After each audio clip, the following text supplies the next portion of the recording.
hidden in the rolling hills of Thousand Oaks, California, lies a place where history still whispers through the trees.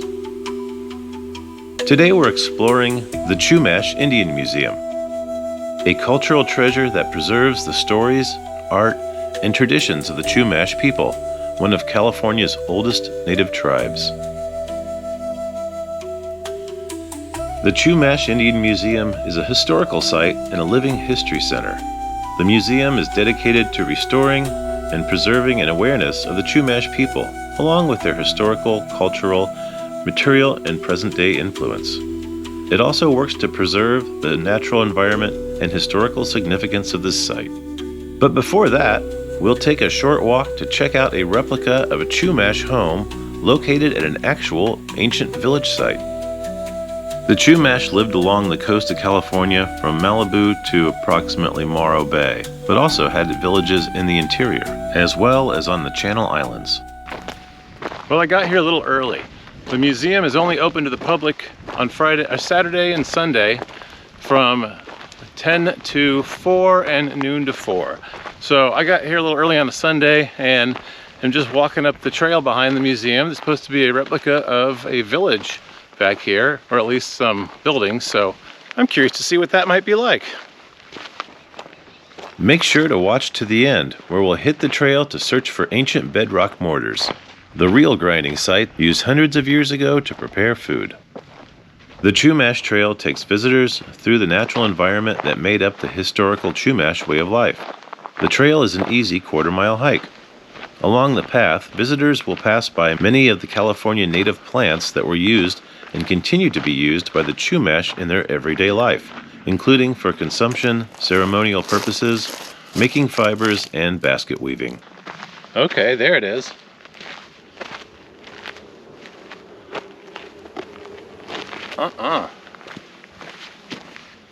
No thanks. After about a quarter mile, we get to the village site. It's got a nice seating area for presentations and some signage here to give you some basic info about what you're seeing.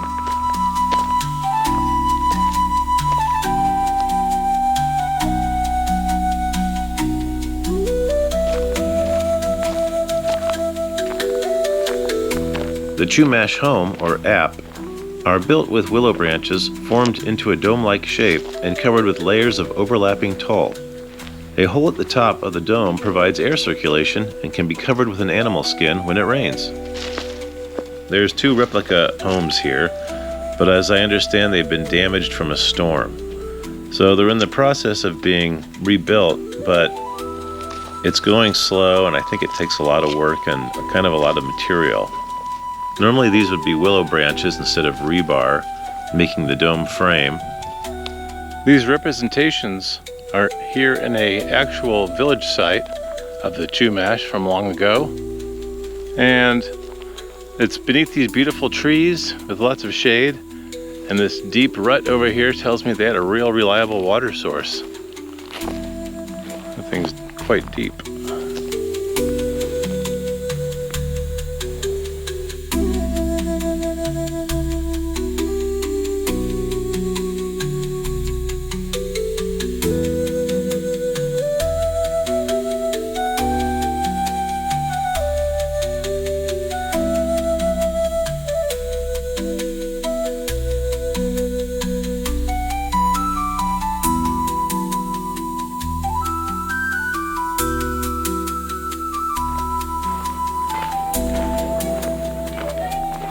So we're taking the walking trail behind the museum to return. Everywhere you look, there's oak trees along this walk, beautifully hanging in the air above you. I really see why they call this area Thousand Oaks. There's a door in the back of the museum here. You'd normally leave after visiting the museum to walk down this trail. But since I got here early, I'm sort of doing it in reverse. The back of the museum is sort of a crescent shape and houses a couple of small garden beds that have local plants in it that the Chumash would have used long ago and probably still use today.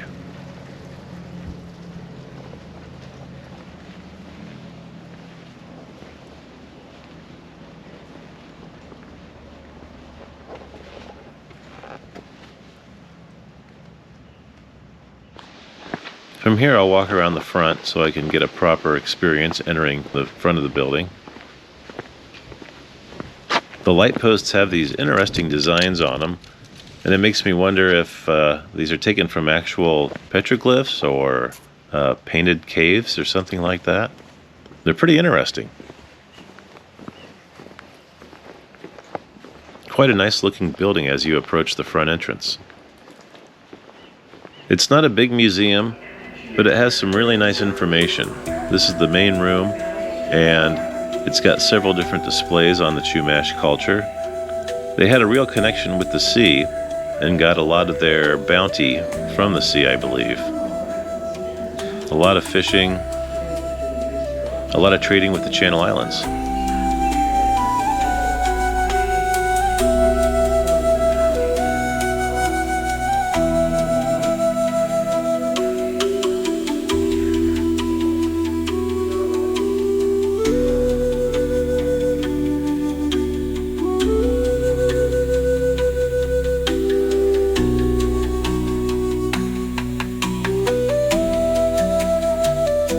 This exhibit represents what the interior of a home might look like. Tulle mats were used for flooring and bedding. Clothing included bark skirts and yucca fiber sandals, and shell jewelry. A cradle board made of tulle provided a safe place for infants. Various fiber bags and baskets were used for gathering and storage. Food processing tools included knives, wooden bowls, and abalone dishes. These grinding mortars are pretty interesting. They've got quite a wide variety of different styles of them.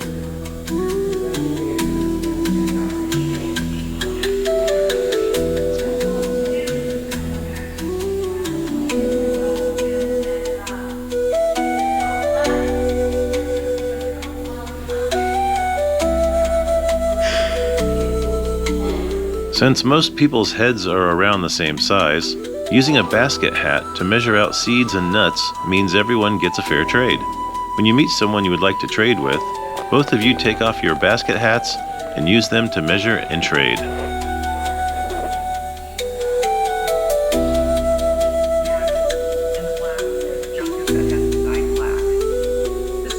The swordfish are the old men of the sea. The swordfish would go out and spear the whales with their swords and toss them back and forth with their swords. When they became tired of the game, they would toss the whale onto shore. This made the Chumash people very happy because it meant there would be plenty of food for the village.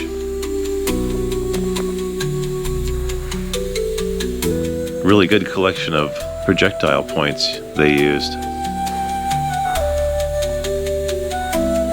And here's a few mounted on spears.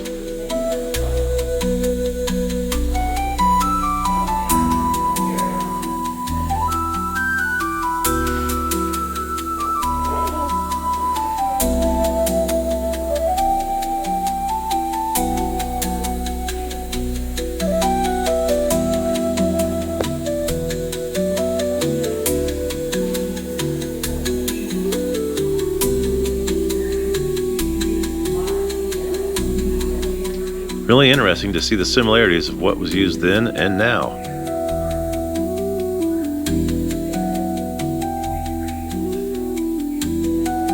One of the things I found most interesting at this museum was the representation of rock art that exists in the area. Although the Chumash didn't leave stone homes like in the Southwest, they left cave paintings throughout California, hidden in remote locations, and well guarded these days by archaeologists and historians alike. I'm pretty sure this isn't an actual cave somewhere, but more a collection of different cave paintings from around southern and central California that are all put together here so we can enjoy them. By the fire you can see the bedrock grinding mortars they use to prepare the pigment, and down here the different kinds of pigment they're using to create the paintings. Really beautiful stuff. Fascinating to look at and wonder what it all means.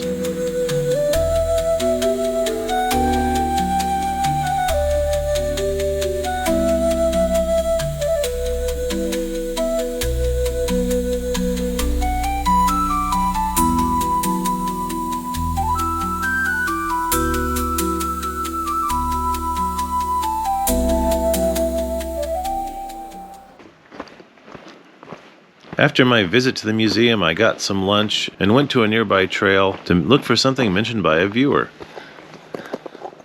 And I think what I'm looking for is on top of that rock.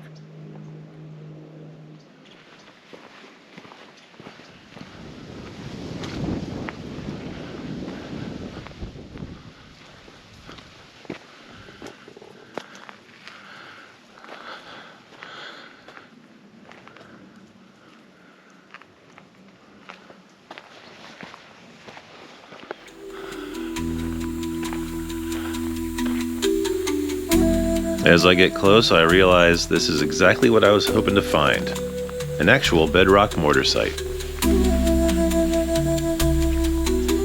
Food was prepared here hundreds of years ago by people living in the area.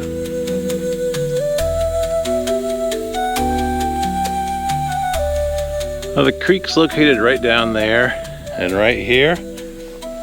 Looks like a nice spot to sit in the shade and enjoy the babbling brook. I'm sure there was more water in the past. Look at all these tiny ones. Goodness, I think I've seen so many tiny ones before.